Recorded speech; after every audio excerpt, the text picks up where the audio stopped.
Guatemalan authorities have increased the confirmed death toll from the eruption of the Volcano de Fuego to 69. The deadly volcano erupted on Sunday and ash spread across a 15-kilometer radius, covering several villages.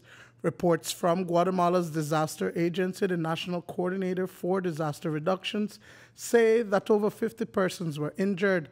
1,916 persons have been sheltered, 3,271 have been evacuated, and 1.7 million have been affected.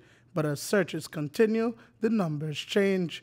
Guatemala's National Institute of Forensic Sciences reports that while 69 have been confirmed dead, many others are missing and presumed dead, and only 17 of the dead have been identified so far. We join in mourning the loss of life and the immense suffering being brought upon the people of Guatemala as a result of the recent volcanic eruptions.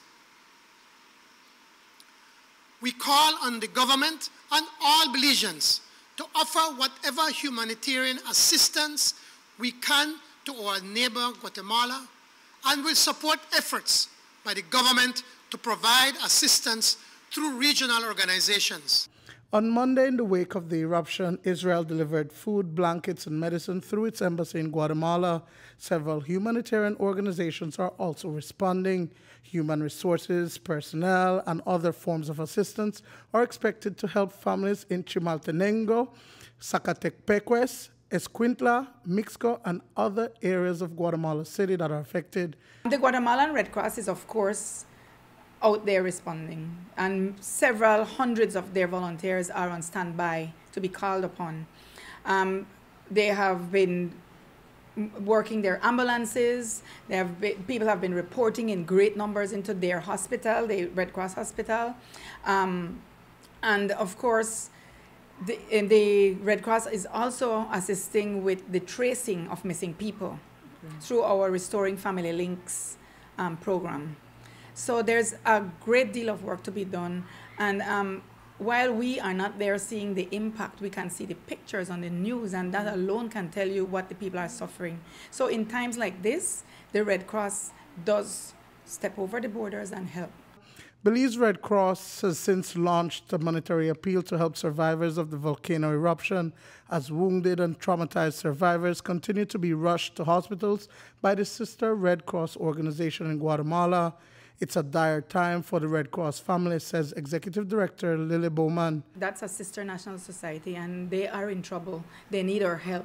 So we do cross borders, as our seven fundamental principles would say. We cross borders to help.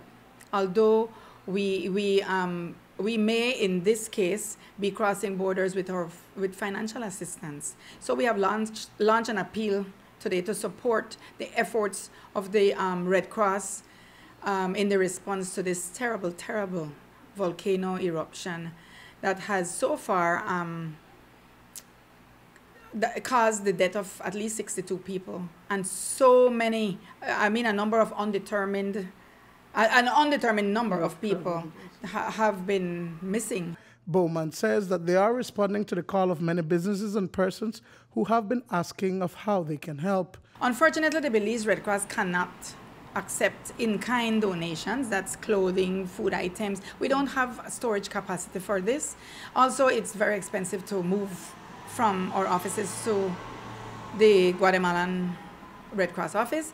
However, we believe that launching our appeal for monetary assistance is going to help a great deal, because, for instance, they can put that money directly into the most needed areas for people who have been affected. Dwayne Moody for News 5.